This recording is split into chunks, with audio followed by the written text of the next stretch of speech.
How is your 401k and how are your other accounts going to be taxed when you retire?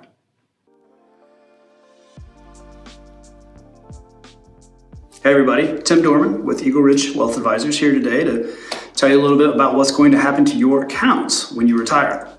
So at my firm, we actually help people retire every day. And it's not unusual for us at the beginning of a relationship for us to meet with people and they might have 6, 7, 8, 9, 10 different accounts kind of scattered around throughout different custodians, maybe different employers, maybe they had a few 401ks in the past. And well, they get to the approaching retirement or summiting the proverbial retirement mountain, and they're like, hey, how do I take all these accounts and turn them into a income stream in retirement without getting hosted taxes? Well, that's exactly what we do is we help people mitigate that tax bomb in retirement. But the best way to talk about this is to realize that we are taxed on our income two separate ways. The first is our 7 bracket ordinary income rates, and they go from 10 to 37. And then of course we have the more preferred beneficial 3 bracket system of qualified dividends and capital gains. And I'm going to take you through how those work with the different accounts that you're going to end up with in retirement. Because even if you have multiple accounts spread out, ultimately if you consolidate, and that's a lot of times what we like to start with is consolidating accounts for new clients, because ultimately you're going to end up with 3 account types, right? You're going to have your tax deferred 401ks, IRAs, maybe you have 403b, different account types, but if they're tax deferred, they're going to get taxed the same way. And then you have the second account type is an after-tax account. And that's going to be if you have long-term capital gains, as long as you hold something that with gains over a year, that's going to be preferred because you're going to have the beneficial rates that are going to be the 3 bucket system that right now are 0, 15, and 20%, which is much better than going from 10 to 37% on the ordinary income side. And then we have the third account type, which is your Roth accounts. And those are your best accounts because if you can get money into them and you get it qualified, any money that comes out later down the road is going to be tax-free. So of course, at my firm, we love Roth accounts. We love to use those in the best way to really help mitigate lifetime tax liabilities for all of our clients. Okay, and the best way for me to illustrate how your account types are going to be taxed in retirement is for me to use a hypothetical situation of buying ABC stock. So we're going to say, hey, we think ABC stock is going to go up. It's the next Apple or whatever. So we're going to buy it, right? So what happens if you buy that in a pre-tax 401k or IRA?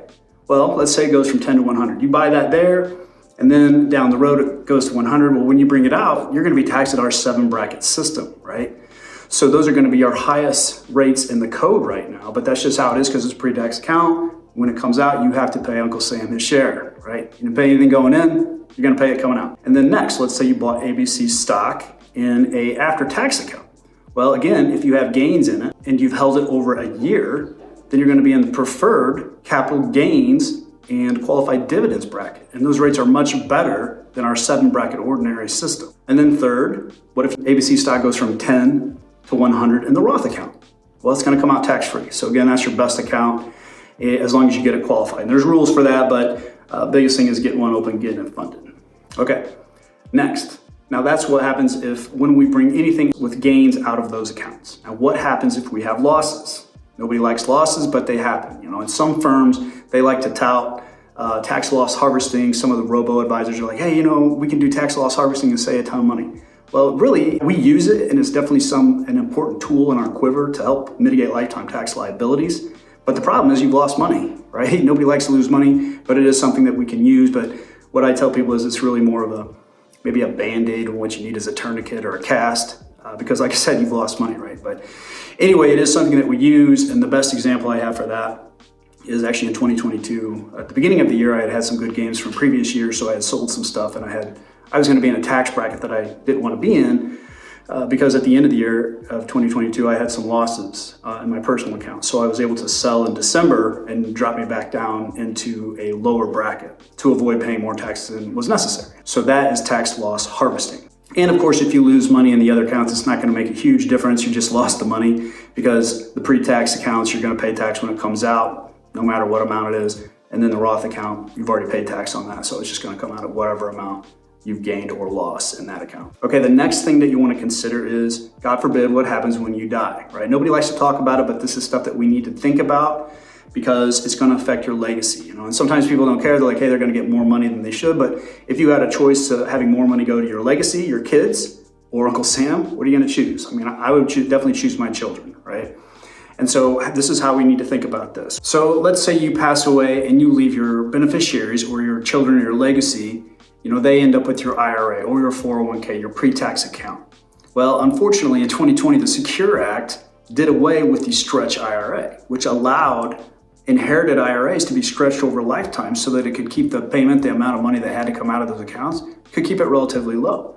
Well, the Secure Act said, hey, any IRAs, we're going to say they got to take that money out within 10 years. And that's kind of a phantom tax on the middle class. And the reason is, if statistically, if people are passing away in their 80s or 90s, and then they're passing that money onto their legacy in their 50s and 60s, typically when they're in their peak earning years, right? So now they got to take that money out within 10 years and it just stacks on top of their peak earning years. So it's going to bump them way up in brackets. So unfortunately, if you haven't done any estate planning since 2020, then you need to think about that as well, because that really changed a lot of things, but it never hit the headlines because it wasn't a change in the brackets or the rates. So yes, it's going to come out and it's going to be taxed at their 7 bracket ordinary income rates, not yours in retirement, which are probably lower. But in the taxable account, there is a thing that's called step up in basis. And this is pretty good, right? So if you have something that you bought at 10, and it goes to 100, and then God forbid you pass away, well, it's just like your heirs bought it at 100. So they could sell it the next day at 100 and they would owe no tax on it. So step up in basis is a good thing in a taxable account. And like I said, the pre-tax accounts and the Roth accounts, they're going to be, you're going to owe the 7 bracket system on the pre-tax account, and then the Roth's going to be tax-free. But there is a step up in basis in the after-tax account. All right, I know you probably heard the term location, right? Well, it also applies to your investments. And people don't think about this. Often when I meet with people, they're always thinking about tax allocation, which is like as you approach retirement, maybe you need to be a little bit more conservative. And they talk about 50-50 or 60-40 or 70-30, and this means equities to bonds or fixed income, right? So often when I tell them, okay, yes, that's asset allocation, but we also need to think about laying the tax code on top of your retirement situation. So we need to think about asset location as well. So remember that, location. And what that means is if you're going to have a stock, if you're going to have ABC stock go from 10 to 100, well, which account do you want to put it in? Or do you want to hold that investment in? So you want to have your more growth-oriented stocks be in your Roth account, right? Because you're going to have something go from 10 to 100, you want it to be in the Roth, so you don't have to pay tax when it comes out, right? And if you're going to have bonds or fixed income type holdings, then you're going to want to hold those in your pre-tax accounts, your IRA accounts, your 401k. Because you're going to have to pay tax on that anyway when it comes out. If you're going to have something that's going to be 10 and maybe 20 bucks instead of 100, well, you're going to want that in your pre-tax accounts, right? Because if you're going to have to pay tax on something anyway, you might as well put your conservative, more steady Eddie investments in that account. And then you're going to want to take the stuff that's maybe slightly less growth oriented and put that in your taxable account. Because once again, if you hold an investment with gains for over a year, then you're going to be in the 3 bracket system of long-term capital gains and qualified dividends, which is much better than the 7 bracket system. If you're going to have an ABC stock go from 10 to 100, first you want it in the Roth account. The next step would be in the taxable account, because you're going to get the preferential qualified gains and long-term capital gains tax bracket there. So remember, when you're investing, location. Those are the 3 account types: tax deferred, taxable, and Roths. After tax or tax-free money. So once you realize how your accounts are going to be taxable, no matter how many you have, it's all going to boil down to those 3 account types. And then this is also a little bit about how to think about how to hold your investments so that you can mitigate lifetime tax liabilities in your retirement. Thanks for tuning in, and I'll see you in the next video. Once again, Tim Doehrmann here, founder of Eagle Ridge Wealth Advisors. And if you would like to see how we help our clients get the most out of their financial lives in retirement, please visit us at erwealth.com, and we hope to see you there.